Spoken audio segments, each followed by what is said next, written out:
New DNA discovery in Crimea reveals Neanderthal migration path to Asia. Researchers uncover genetic links between European and Siberian Neanderthals, reshaping our understanding of prehistoric movement. A groundbreaking study has revealed new DNA evidence from the Starosil rock shelter in Crimea, shedding light on the migration of Neanderthals from Europe into Asia during the Middle to Upper Paleolithic period.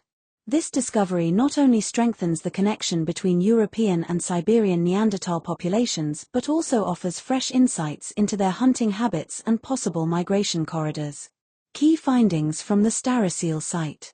Researchers analyzed over 150 bone fragments using zooarchaeology by mass spectrometry, zooms, and identified one as belonging to a Neanderthal individual, nicknamed Star 1. Radiocarbon dating places Star 1 at approximately 45,910 to 45,340 years ago, a critical period before Neanderthals disappeared. 93% of the bone fragments at the site were from horses, suggesting Neanderthals in Crimea primarily hunted and consumed them. Other remains included wolves, bison, and rhinoceroses. Genetic connections across Eurasia. Mitochondrial DNA sequencing confirmed Star 1's Neanderthal lineage and revealed genetic similarities to 5 individuals from 3 Siberian sites, Denisova 11, Chagaskaya E, and Okladnikov 2. Despite being separated by nearly 3,000 kilometers, these genetic links suggest long-distance connections and possible migration routes between Crimea and the Altai region of Russian Siberia. Cultural and tool parallels. Stone tools found at Starosil resemble those from the Altai region, reinforcing the idea of cultural exchange or shared technological traditions among Neanderthal groups. Modeling migration corridors. Using paleoclimate data, researchers identified a corridor along 55 degrees north latitude that may have offered favorable conditions for Neanderthal movement between 120,000 to 100,000 years ago, and again around 60,000 years ago. This corridor could have facilitated both migration and cultural transmission across vast Eurasian landscapes. Why this matters? This discovery fills a crucial gap in our understanding of Neanderthal dispersal and interaction across continents. While the DNA sample is limited in size and coverage, it provides a vital clue in reconstructing the broader narrative of human evolution and prehistoric migration.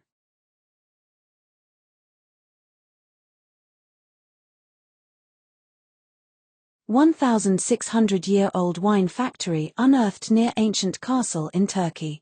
Byzantine-era winemaking complex discovered in the shadow of a mountain fortress.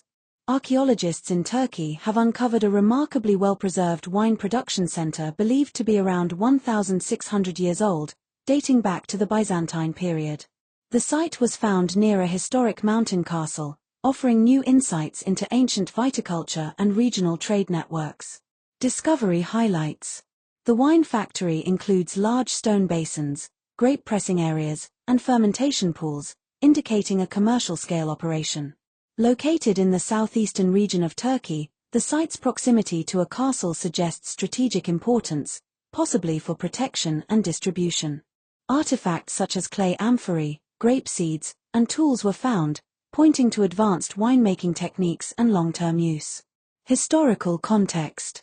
During the 4th to 5th century CE, wine was a central commodity in the Byzantine Empire, used in religious rituals, daily life, and trade.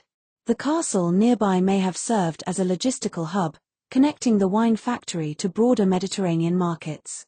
Cultural significance. This discovery adds to growing evidence of Turkey's role in ancient agricultural innovation and commerce. It also highlights the interplay between fortified settlements and rural production centers, a hallmark of Byzantine infrastructure.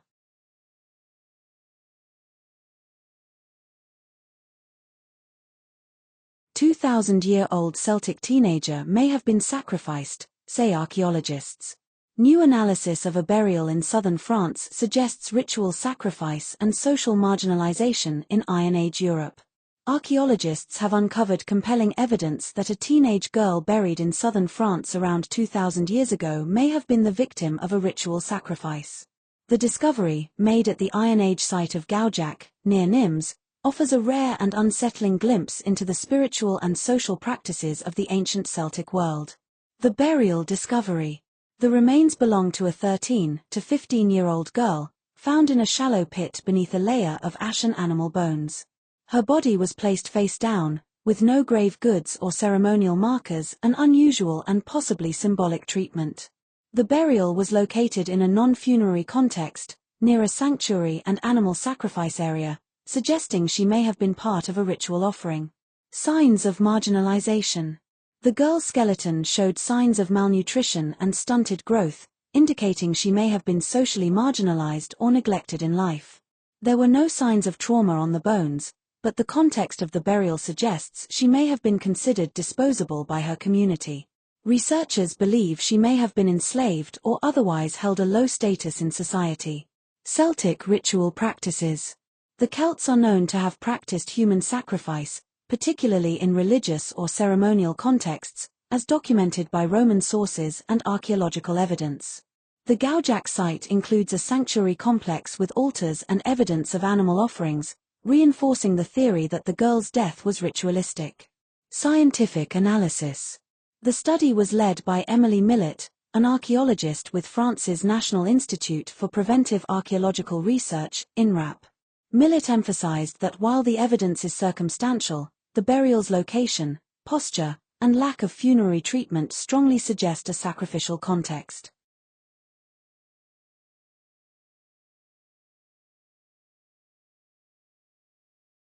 Storm ravages Alaska's largest pre-contact Yupik archaeological site.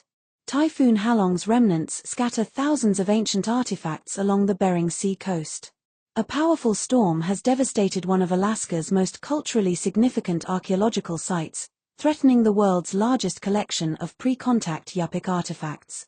The site, located near the village of Quinhagak on the Bering Sea coast, was severely impacted by the remnants of Typhoon Halong in mid-October 2025, which unleashed destructive winds and storm surges across southwest Alaska. Cultural loss in the wake of the storm. The storm eroded over 60 feet of shoreline, including parts of the excavation site known as Nunalleq, or Old Village.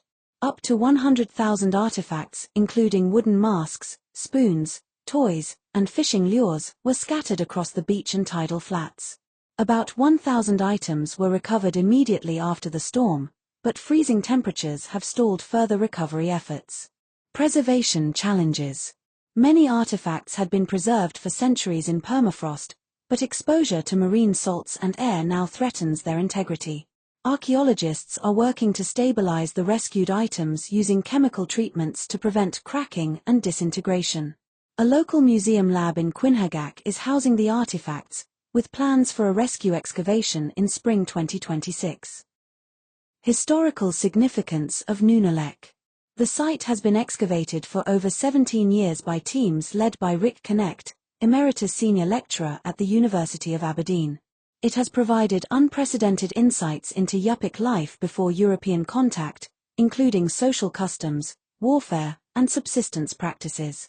The original village was likely attacked and burned around 1650, and its name remains unknown. Climate change and coastal erosion. The storm's impact highlights growing concerns about climate change, including melting permafrost and increased storm frequency. Infrastructure in Quinhagak, including homes, fish camps, and sewage systems, is also at risk from erosion and thawing ground. The excavation began in 2007 after artifacts began surfacing due to marine erosion, and parts of the site had been left for future study.